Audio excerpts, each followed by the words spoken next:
And welcome back, everybody. Our next guest is Mr. United States 2016. Mr. US 2016 is here to share his love. He has a campaign going on. Mr. Avery Wilson is in the house. Give him a big round of applause. Avery Wilson, campaign2016.com. Glad to be here, man.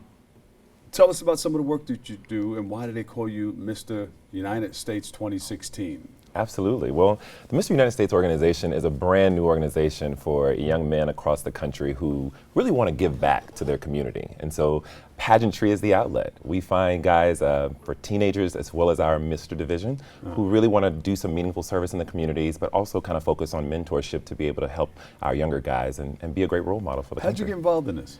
It was a national pageant. I represented Because you're from mudbug country, right? Actually, you know, I'm definitely a Louisiana crawfish kind of guy. I love oh, they call it crawfish down there or mudbugs. Mudbugs, crawfish, you know, we love the seafood there. It's Louisiana just has a special love, and I tell you, we brought that love to the national pageant right here in New York City, and I was able to come out victorious as the first winner. So, but you heard that this was happening. You said this is the first of its kind. Yeah. And let me get involved. How did it all materialize? Absolutely. A friend of mine mentioned it, and that it was a new organization. That's something that I could probably, you know, really do some meaningful work with, because I work with young ladies in the Miss America organization, but now this was my chance to kind of be the contestant. So it was a very different idea, but I thought it'd be a great way to really test myself, because pageants do that. They force you to learn a little bit more about who you really are and what you believe in, and like I said, it's just been an amazing journey. So you got in line, and how did you win? Wow, I tell you, it's full on pageantry. A lot of people, when they're learning about this organization, they realize that it's everything for men that you see typically for the women in pageants. It's private interview, it's runway fashion, it's talent, and a culmination of all of those things kind of allowed me to be on top. But I'm very blessed and humbled by the opportunity. And what does love have to do with it?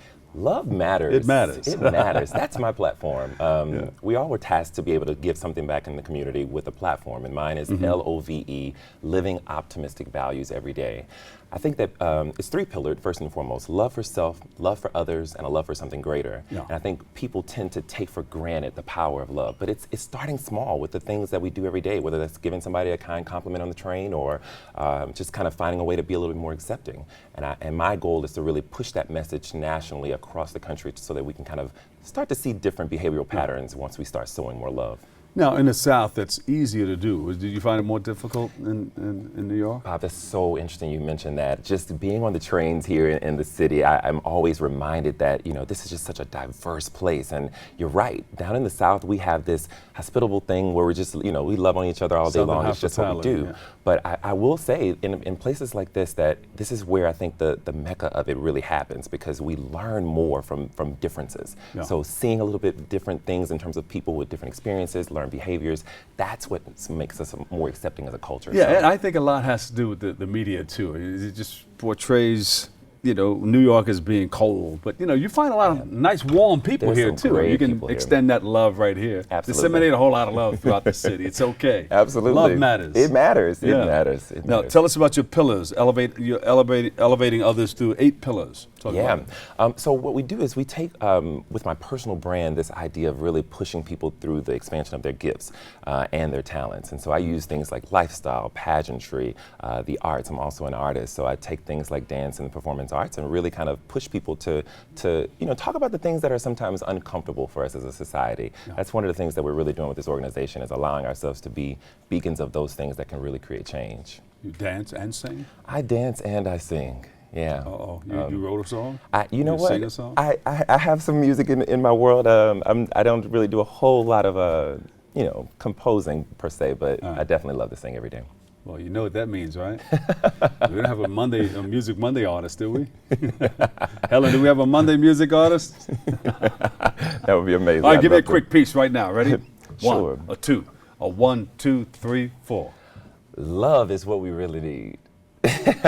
Love is what we need. And you can make that into a song. Yeah. I thought you were going to sing that song. Oh, you want me to sing it? Oh, okay. Just a little piece. Gotcha. Well, I don't know. I'm shy when it comes to really singing. Good, you got a nice microphone on you. Okay, well, what would you like me to sing? Somebody said, Bob, leave him alone. I heard them in that room. That's the Wizard of Oz room back there. All right. Do you think the world lacks in optimism? Yeah, I find that the things that we're dealing with, the isms, I call them, you know, whether it's racism, sexism, classism, those things tend to kind of boggle people down, and they find themselves looking through a linear that's only from that perspective. But again, that's why love is so important, because I find that when you sow something different, you tend to reap something different. So yeah, I definitely think that we as a society have more room to grow in that regards, and there's something about power and hope and belief. It's contagious. This is election season and a big election year. How does that affect with all this stuff going on? Yeah. The mudslinging and everything. Yeah. How do you overcome it with love? That's a good question. Politics is one of those things to where we know that they're imperfect people, but yet we put them on this platform as if they are some state of perfection.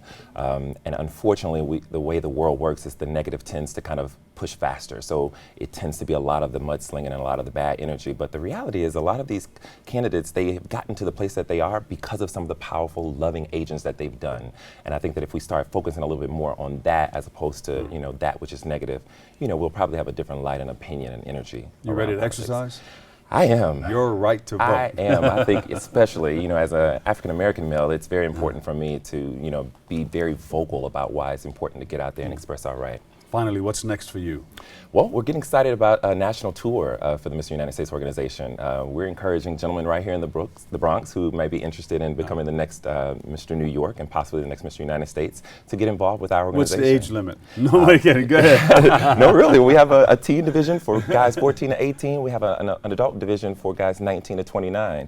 But yeah, it's a 6 I guess I'm out of that one then. Well, go ahead. Barely missed it. I just missed it. Yeah, no problem. So what do we have to do?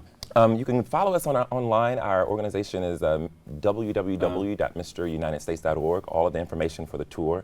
If indeed you're not able to make it to one of the 6 cities, you can also apply online. And so it's a great opportunity for guys if they're interested in pageantry. Okay, give them a big round of applause, everybody. Mr. United States 2016.